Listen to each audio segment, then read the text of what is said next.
In December 2011, Farming Smarter held its annual conference and trade show at the Lethbridge Lodge Hotel, bringing together over 250 agricultural professionals and over 20 speakers. The conference served to educate members of the farming community on growing trends, opportunities, and issues facing today's agricultural industry. We now take you to the Farming Smarter Conference to view the presentation of our speakers. Thank you for inviting me here to speak to you today. After watching these young people do both the trick riding and those space age things, I'm starting to feel really old. I am. I have been in advertising and marketing for 35 years. Quick name a chicken is how I'd like to start my presentation. Immediately in your minds, certain names would come. Maybe KFC, if you're not a farmer. Maybe Foster Farms, because of those two wacky and crazy chickens that are always trying to pass themselves off as really fresh chickens. Or maybe even, if you're a child from the 60s and 70s, Foghorn Leghorn. But what's in a name? Everything is in a name. So how do you get a name? So let me just make sure I get this figured out here. Branding, advertising, and marketing. If you have something to sell, you need this. You can make the greatest product in the world, but if you don't have branding, advertising, and marketing, you just got a really nice product that you can look at on your shelf and say, I made that. But if you want to take it to market, you need to do these things. And I'm going to talk today. These are really involved things. I have 1 hour to talk to you, so I'm going to briefly touch on each one of these things: branding, advertising, and marketing. Branding, what is it? Why is it important? And how does a company, a service, or an organization get one? Ready? Let's start by dispelling some myths. First, a brand is not a logo. This is pretty, but it's not a brand. It's a nice graphic, nice looking little apple with a bite out of it. That's all that is. Second, a brand is not an identity. It's not a bunch of trucks driving around with logos on them, okay? Finally, a brand is not a product that you have in your home. So what exactly is a brand? A brand is the person's gut feeling that they have about a product, service, or organization. It is that experience that I have with your product, your organization, or service that makes me love you, makes me like you, and makes me invite you into my home, okay? So, in other words, it's not what you say it is, it's what they say it is. When they start talking about your product, your service, or organization, then you start having a brand. Don't get me wrong, everyone has a brand, good or bad. Everybody has an opinion of you. Everyone shares an experience with you. So on a personal level, even if you're not producing a product or a brand, but you want to sell something, I don't care what it is, somebody's going to have an experience with you. And that, my friends, is a brand. Okay? So why is branding so hot? Why do you want one of these things? Well, first of all, people have too little time and too many choices. And I know you all know this as consumers. When you go to buy your new flat screen TV, oh my God, where do you begin? LCD, plasma, big, little, what's the difference? Why should I care? What's so great about this? So by having a brand name like Sony on it, it helps me to, weed out all the products that I don't know by brand. So most offerings have similar qualities and features. So again, I'm confused because I turn on the TV, it's supposed to be a great high-def picture, blah, blah, blah. I really don't know the difference. So as consumers, we look at a name, a brand name, like Sony, and we tend to choose based on trust. There are 1,349 cameras on the market. How do you know which one to buy? You might ask your friends. What do you own? What's your experience with that? You might see some ads that kind of convince you that that's the new technology. You might even test drive a camera. But it comes down to trust. And trust, and this works for every product, everything we do, this works for, everything. If I trust you, if you're reliable, and you delight me with your service, then I will try your product or brand, okay? I'll try you out, okay? So how do you get trust? This is a whole nother section of branding, which is beating and exceeding customers' expectations. Okay, does a brand have value? Do you want one? Why would you want one? And how it has value. Let's take a look at Coca-Cola, the #1 global brand in the world. It's worth $120 billion. You take away the brand, it is worth $50 billion. And that $50 billion is made up of assets, trucks, machines, warehouses, bottling plants, et cetera, et cetera, et cetera. Without a brand, Coca-Cola is half empty. That's how important a brand is to businesses. Okay? These are the best global brands in the world as of 2010. #1 is Coke. You can see all the way down. I bet as you look at this list, you all have heard of these products, all have experienced most of these products, and if you haven't, like me, I've never driven a Ferrari, but I have an impression in my mind of what that might be like. I have already kind of formed a trust just because of advertising and marketing. I've already started to say, a Ferrari must be pretty good. I've never driven one, I don't know. But that's the power of advertising and marketing. Even countries are brands. Canada is #1 in the world, and congratulations to us again. In 2011, we were voted #1 again. So what is a brand? It's not our flag, it's not our logo. It's the experiences people expect to have when dealing with Canada, okay? When living in Canada, when traveling through Canada, when they just look at us and say, hey, that's where I'd like to be. That is the #1 brand.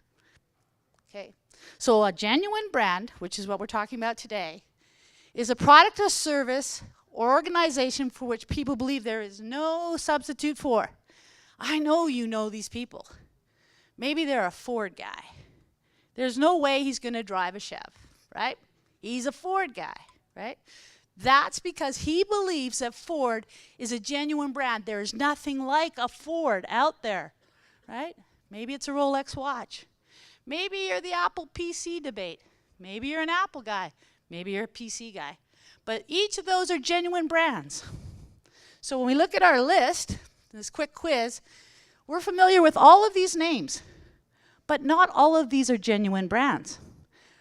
People believe there are substitutes for these. There are the genuine brands.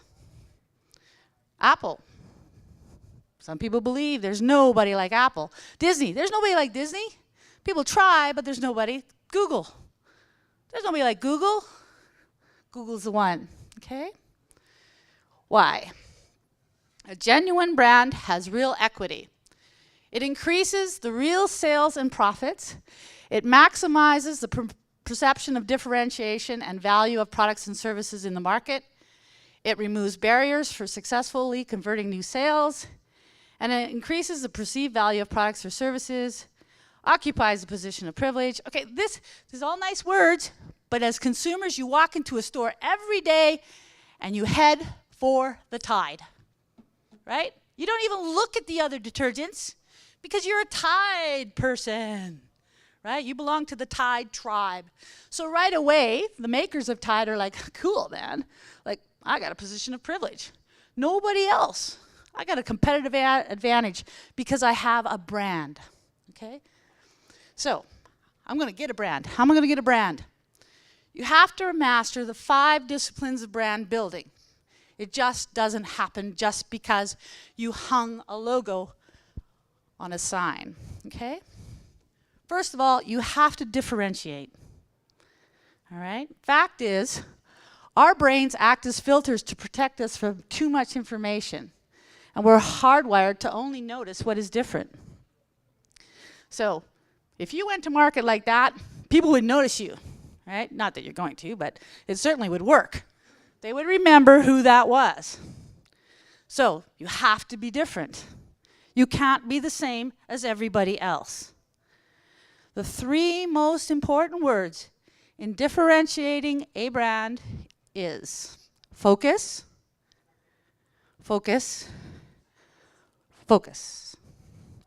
By that I mean too many companies try to do too many things. They take this big shotgun approach and they just blast it out to the world and expect results. You really have to narrow in what it is you do and why you do it, okay? Today's world is just too big and too crazy to get a voice in a marketplace that is absolutely global, okay? This is how consumers see companies, just like this. We don't know the difference between A or B or C or D, right? But people remember and share really, really great stories. So the brands that are out there are telling you really, really great stories, and then you repeat them to your friends. Dave Araki, the owner of Media Buttons' favorite one is, and probably you know, it's quite dated now, but there was an Apple guy and a PC guy, and they were telling stories back and forth about each other. People remembered those stories. They talk about them. Did you see that commercial?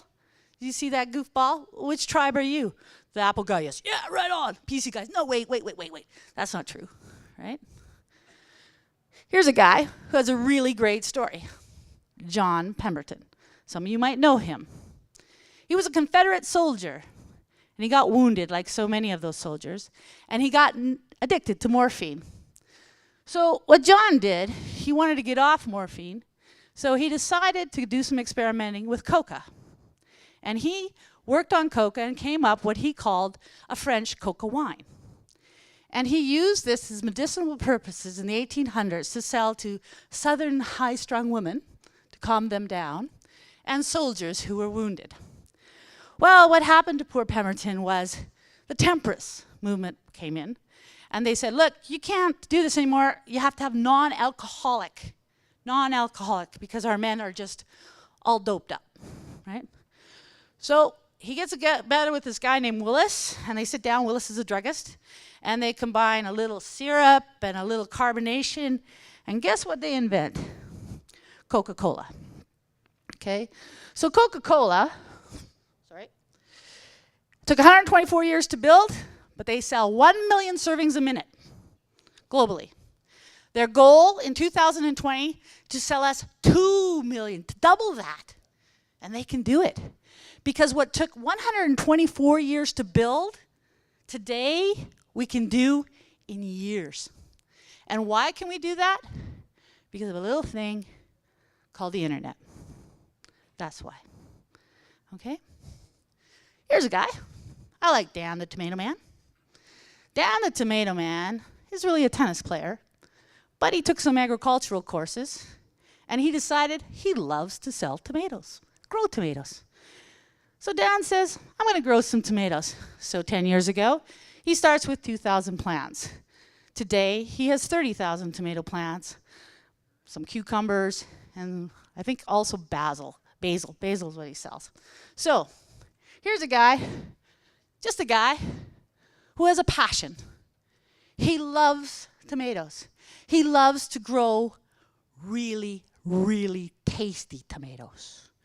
So Dan says to himself, how am I going to take this to market? First of all, Dan has to get focused. He has to know who he is. Why, I'm Dan from Soda Rock Farms, right? What do you do, Dan? I grow tomatoes to die for. How do you do that? I have a secret recipe. Everybody has a secret recipe. Nobody wants to share. But why does it matter? Why does it matter that Dan the Tomato Man grows tomatoes to die for? Because there's consumers out there that want that experience of a really, really great tomato. And when you look at Dan's following, they love him. They love his tomatoes because they taste mwah. So Dan found his answers. Now Dan's challenge is, I'm growing these great tomatoes. Everybody loves them. I got to take them to market. Here's the marketplace that Dan lives in today. It's the marketplace we all live in today. It's changed since I began this 35 years ago. It changed and it hasn't changed. So what we do as marketers is we take everything we know, everything we learned, and we enter this new landscape of today. Now, there's paid media, earned media, owned media, and shared media. Okay? Note this dude, he's standing on the world and he's mobile. He's got a backpack. Because that's the way consumers are today. Okay? That's the world that we're trying to communicate to, trying to sell our products to, trying to market and advertise in. Let's just go back to where we were over the years. In 1900s, it's what is it? Hey man, it's a bottle of Coke. Okay? What does it do? Makes you feel real good. It's exhilarating. Coke adds life. You gotta have Coke. What are you gonna feel when you drink a Coke? Well, you're gonna feel great, right? You're gonna feel great. Who are you? I'm a Coke person. I'm not a Pepsi person. I'm a Coke person. It's all about tribes. Today, it's all changed.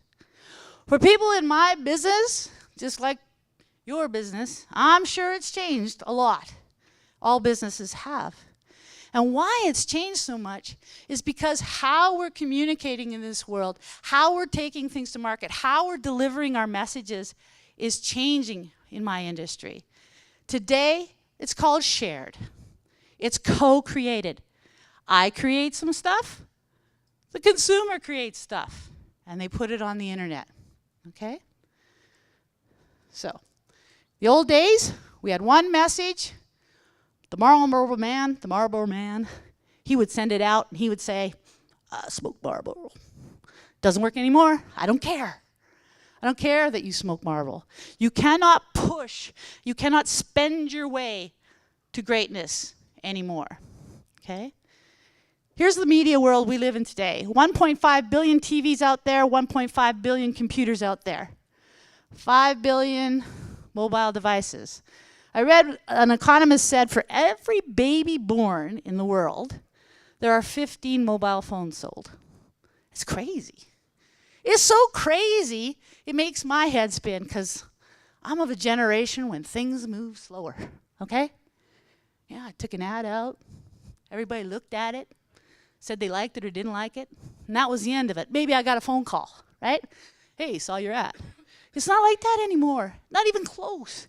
It's this crazy digital world. So here's where we sit as North America. This is a map of mobile phones in the world, okay? The dark colors, those are like 200%. Everybody owns like 2 phones. In Canada, it's like 50%. Every second one of us probably has a phone, okay? United States, it's 3/4. The 2 countries, those 2 little yellow circles, the United Arab Emirates, they all own 2 phones, maybe 3. What do you need 2 or 3 phones for? But they do, because they're communicating. The whole thing in Egypt, the whole thing that's happening politically in our world today is as a result of this communication power that we have. Do you think brands control this world at all? They do not. Consumers control the world. You have all the power. So your customers have all the power, okay? Scary. So here's what it looks like today. This is what we're in. We're in an open source, collaborative, shared, dynamic, 2-way, co-created, scaled and customized, global and local, changing every second of every day. Everybody's in, all the brands are in there, all the content are in this landscape. And I have to compete in it. And I tell you, there's a way to do it. I'm going to show you that. But the thing is, this landscape is liquid and linked. Liquid because your brand story has to go all the way to the furthest connection point. You can't just run some ads locally. You can't just run some ads nationally, right? If you want to be a big brand, you've got to go all the way to that remote person that's got some kind of access to some kind of communication, all right? It's linked because it has to stay on strategy. You cannot change your story. You can't start out as a refreshing beverage. Or let's take Dan. You can't start out as Dan, tomatoes to die for, Dan the tomato man, and suddenly switch to sewing, right? You can't do it. You got to stay focused. You got to know why you're there in the first place. Keep it really simple. I like you because when Mercedes, no, who was it now? Porsche. Porsche was known for a really fast sports car, right? They came out with an SUV. Everybody went, what? That's almost like a minivan. What's Porsche doing? Porsche failed. Went back to sports cars, okay? Because they left their brand. They left their core, the reason people love them, okay? Here's the media that you purchase to communicate in this landscape conversation. We have always purchased paid, okay? You have to do all four of those things I just showed you: paid, earned, owned, and shared, in order to achieve greatness. And unlike Mad Men, you cannot pay your way to greatness anymore. The man with the deepest pockets does not build the brand, okay? Here's two guys. #1 global product in the world, more money than I know what to do with in my wildest dreams, over 200,000 employees, 2,000 people like me trying to figure out what to do for the brand. And then there's Dan. Dan's probably by himself, with maybe the local newspaper consulting him, right? Maybe he's got a friend who knows a bit about advertising. But I can tell you right now, Dan is doing some things right. I would not have found Dan the Tomato Man if he wasn't, okay? The second discipline you need to build your brand is you need to innovate. So, paid advertising is television, radio, newspaper, billboards, blah, blah, blah, blah, okay? Some people will come up to you and say, hey, man, radio's dead. Don't buy radio. It's a waste of your money. You gotta be on the internet. Just put everything into the internet. I'll say this to them. Every local market is different. You have to take a local view of where you're spending your money, okay? If 80% of your marketplace listens to some favorite radio guy, you should be there. It's not rocket scientists. You know, you just got to say to yourself, where are the people who are listening, right? So you take everything you know and everything you've been successful at, and now you innovate the heck out of it. Here's an example. It's a billboard, right? They innovated it. They put a straw and they stuck it through a window. That's cool, right? This is a billboard, but they innovated it. Here's an ad for Coke Light. Doesn't have to say a lot. It's innovative. I get it. You don't have to tell me everything. Coke is this, this, and this. I know by that that's Coke Light. The third discipline you have to do is collaborate. And this is really, really starting to get important in today's world. You got to integrate shared. Okay, so here's what happens a lot of times. Let's take Dan the Tomato Man. Dan the Tomato Man has a great product, okay? He takes it to market. He's a representative for that product. He's got it in a box. He drops it off at the grocery store, and that's where the experience ends, right? That's a mistake. Dan's tomatoes have to work for him while they're on the shelves. I have to know that that's Dan the Tomato Man's tomatoes, okay? So you have to tell the story end to end, all the way through to the farthest connection point. And you have to partner up, okay? So Dan has partnered up. Dan has done some good things. Dan works with local restaurants, right? And they promote his product. Dan works with local supermarkets who talk about his product, okay? Dan is so smart that he invites everybody out to his farm, hires a chef, gives them a big tour of the farm, and then feeds them his great tomatoes, okay? So he is now starting to integrate. He is now starting to use his resources and bringing the people in and sharing that experience at these touch points. You may know what this is. This is American Idol's Coca-Cola room. Why am I showing you Coke in the first place? You might go, oh, Coke, I mean, they're out of my league. Look, Coke is perfect. If you can match some of the strategies that Coca-Cola is doing, I'm not saying big money, but just simplify it down, like Dan the Tomato Man is doing. He's just partnering up, right? He knows he's got a partner, so he works with restaurants, he works with chefs, he works with grocery stores. That's Coca-Cola partnering up, okay? That's Coca-Cola partnering up, okay? Why do we do this? Well, 1 + 1 = 11. And the mathematics of collaboration is nothing less than magic.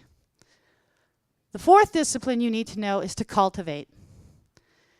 Activate your owned assets. Tell your story through your assets. Your accountant will tell you that your truck is a depreciating asset. I will tell you that it is media. It is an opportunity to communicate. When Big Steel Box came to me and they said, we got to name this product, I said, well, it's a big steel box. There's the name. Then they said, well, what are we going to do to advertise? I said, you've got how many of these containers? Thousands. Well, there's your billboard. You're done. Every time that container is parked somewhere, it's advertising for you, right? So he is activating his owned assets, okay? So if you own a truck, like Soda Rock Farm, you're going to activate it with some kind of signage. You're going to say, tomatoes to die for, which is his tagline, sustainable farming. Can Soda Rock do better than this? Yes, but at least he's doing this. At least he knows he has to have his differentiating factor on his assets. He's got to advertise, and he's doing it. Coca-Cola, well, they got a fleet larger than UPS and FedEx combined, but they even do some cool stuff. They're telling the consumer about their brand. They're saying that's a hybrid electric truck, not just a Coca-Cola truck. They're leveraging their assets, right? There's just some fun stuff they do. Thank you. Okay, so the other thing I want to talk about that successful branded companies do, like the Ferraris and the Apples and their Coca-Colas, and I hope Dan does, is his employees, the people that work for him. They have to leverage that asset as well.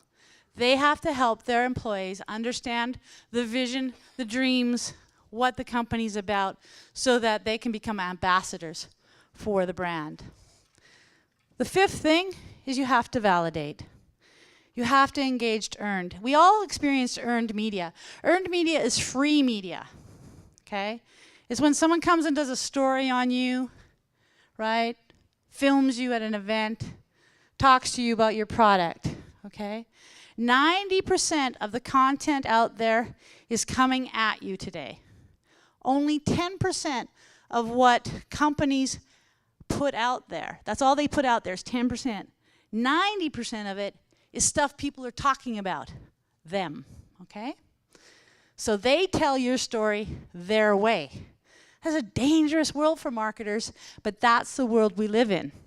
So for Soda Rock, he goes to this heirloom exhibition, national, and they say, hey man, can we do a story on you? And so they do a story on him and they post it in YouTube, okay? When I looked at Dan, I had to go Dan the Tomato Man, Dan Magnuson, because Dan's not a brand name yet, okay? Dan is known for his tomatoes, but I couldn't just type in Dan Magnuson because he's not a brand yet. He's working on becoming one. But surprisingly, when you type that in, now it shows 1 million. That's not true, okay? There's probably maybe 20 pages of Dan. The rest are other Dans, other Magnusons, blah, blah, blah, blah, blah. So the fact that he shows up and he's being talked about, and he's on Facebook and Twitter, and he's in magazines, and he's in supermarkets, sites, everything, that's cool. And he's being Twittered about, and that's cool. People are talking about Dan. Dan's brand is growing. Dan has people out there, fans, followers of Dan, people that love him and are talking about him. It's not because he has a whole bunch of money that he can spend on advertising and marketing. It's because he's engaged, okay? He's on social media, and he's engaged with the people out there. Coca-Cola, of course you can imagine, goes on forever. But only 10% of what we see here is theirs. The other 90% is customers or people or fans or enemies posting stuff about them. Okay? They can't control this. They can take the porn off their Facebook site, but they really can't control what's going on out there. Okay? So, consumers are controlling the content today. Expressions are more important than impressions. If you've done any form of advertising, you know that impressions are horizontal, and we use them to measure media, like TV, radio, print. How many impressions? On American Idol, 24 million people are going to watch a good episode on a good night. That's an impression, okay? But what happens now, even on X Factor, you see they're using Twitter.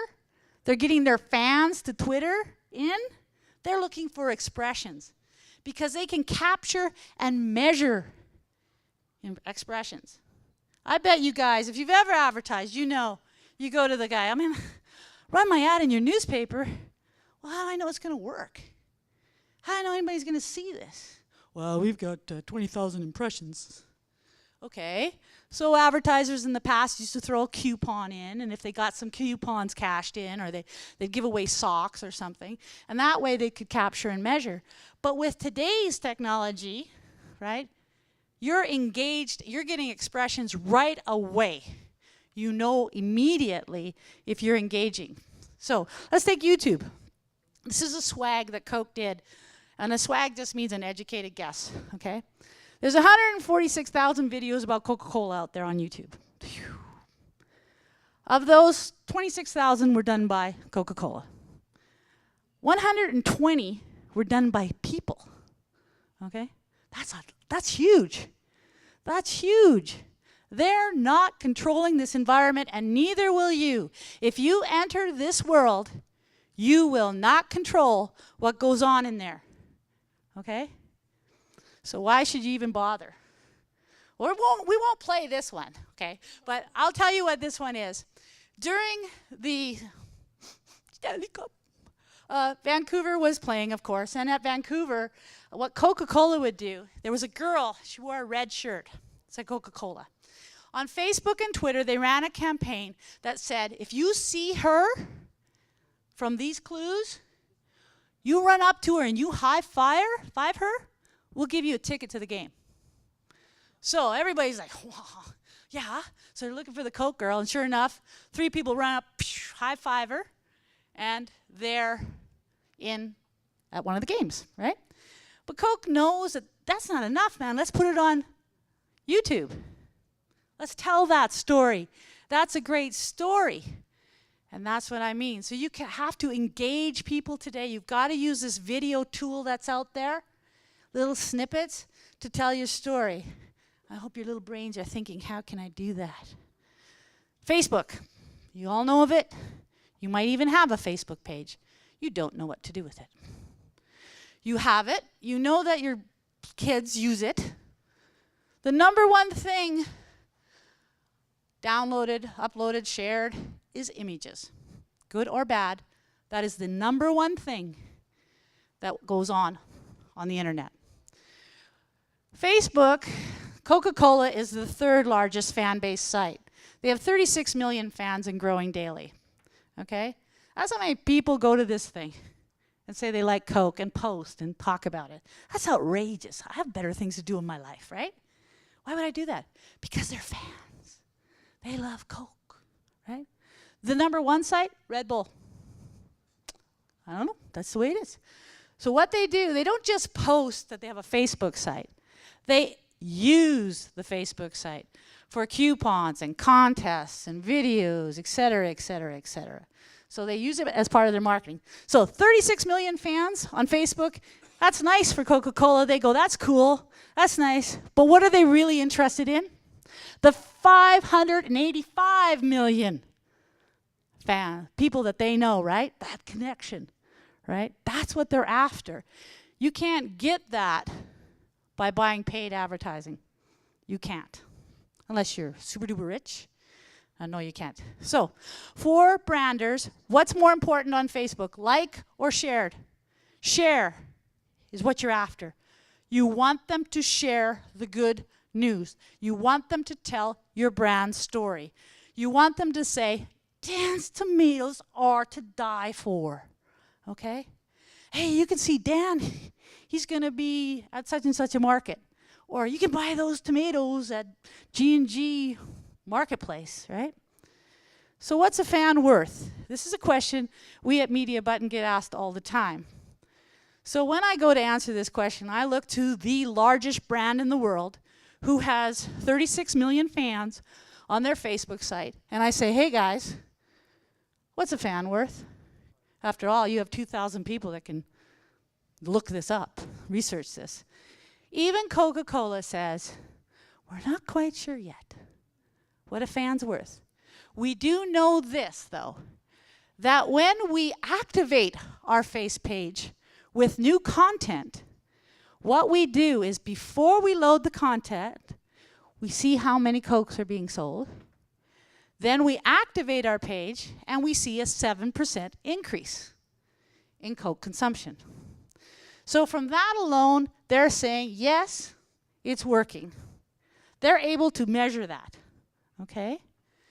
And so when you read about Coke and how they feel about their Facebook page, they are definitely not abandoning it. They see it as a huge player in this new media landscape.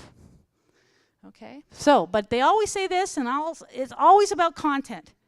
It's got to be good content. It's got to be powerful content. It's got to tell a great story, or I am not going to share it. It can't be, hi, I'm Dan, I planted my tomatoes today. Like, who cares? How many of you have seen Twitter and you're like, going to the bathroom now? Like, that's not great storytelling.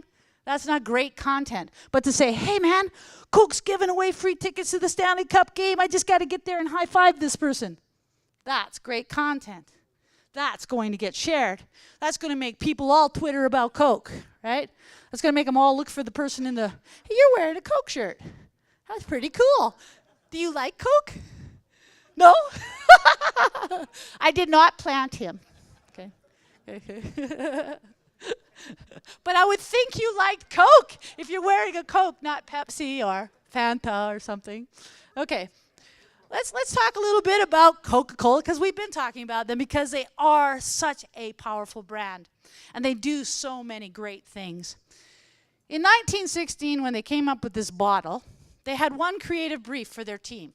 They said, I want to be able to tell it's a Coke in the dark, and I want to know it's a Coke if it's broken. They did it. I think they did it. I can see busted glass and I know that's a Coke bottle, right?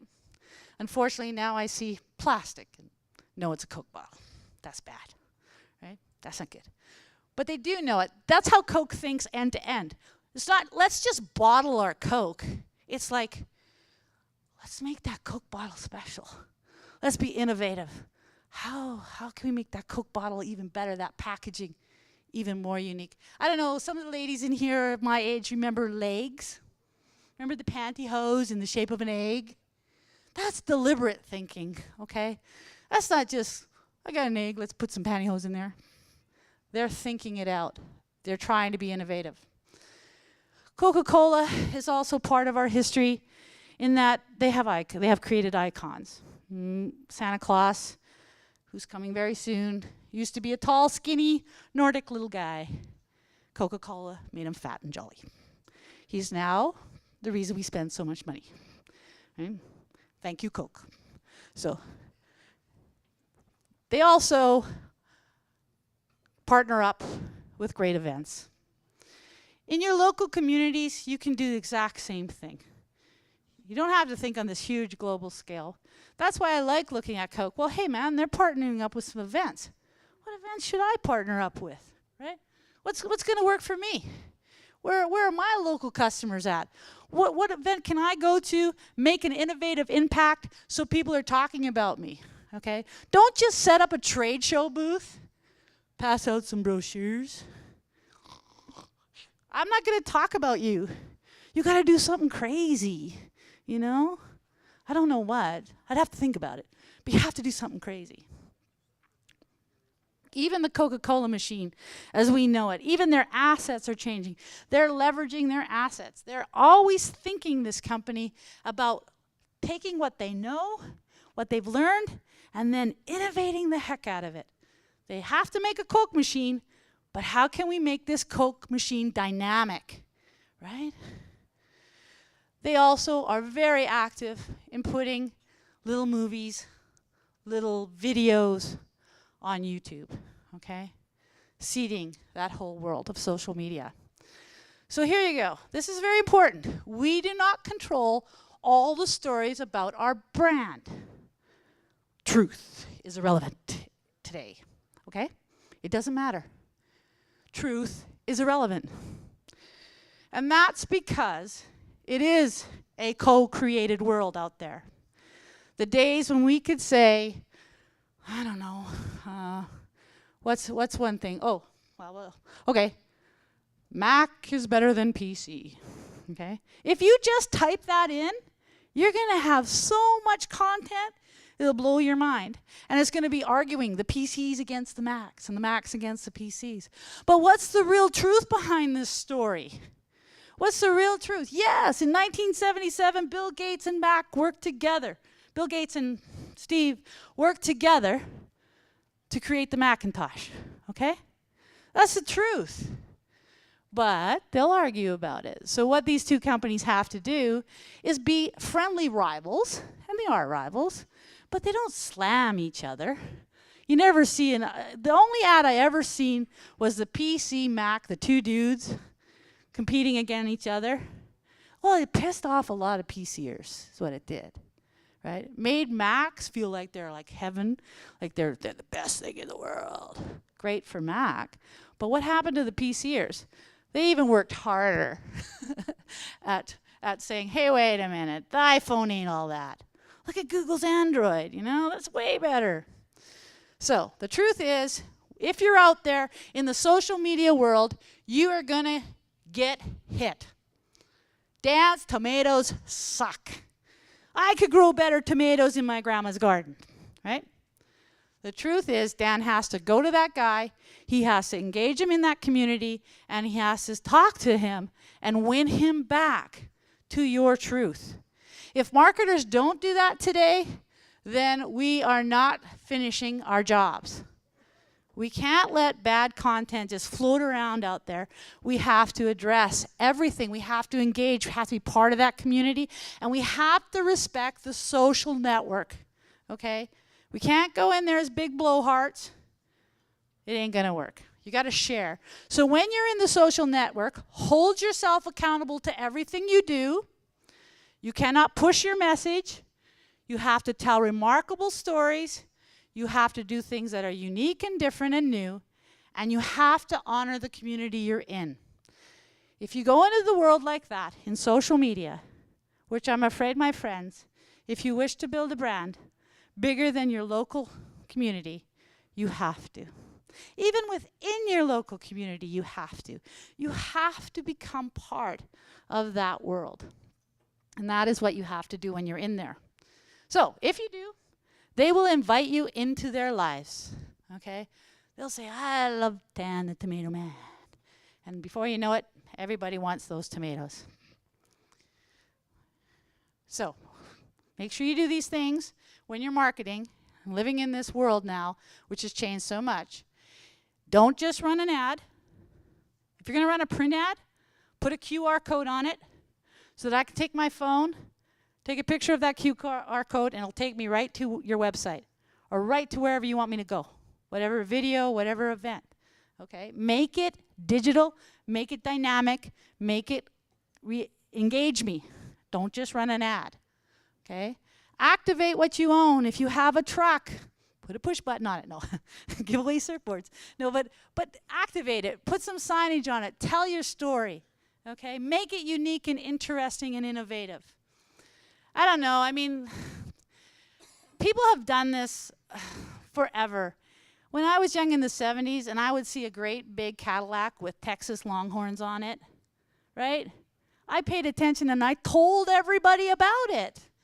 That's telling a story. Now, if that Texas Longhorn thing would say something like, eat beef or something, I don't know, it might have sold me a product. But it did get me talking about it, okay? So engage in all that earned and free media that you can get. Integrate your shared. Be part of that social network. And above all, stay focused to who you are, what you do, and why I should care. Okay? Why should I care what you're doing, about what you're doing? Okay? Why should you care about me, Media Button, helping you with brand, marketing, and advertising? Is because really, folks, you can't do a thing. You can't sell a thing without it. You really must brand, market, and advertise. Okay? Well, you could look at your nice tomatoes, I guess. I don't even dare play this one. Should we try? It's the last thing on the whole presentation.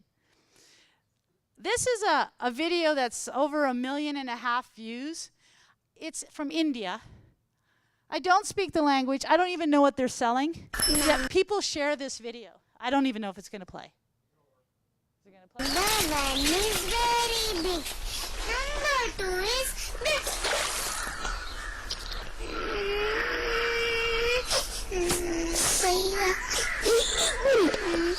देख क्या रे तूने मारा इसको तुझे अब भी देखता हूँ मारता है पब्लिक मुझसे ले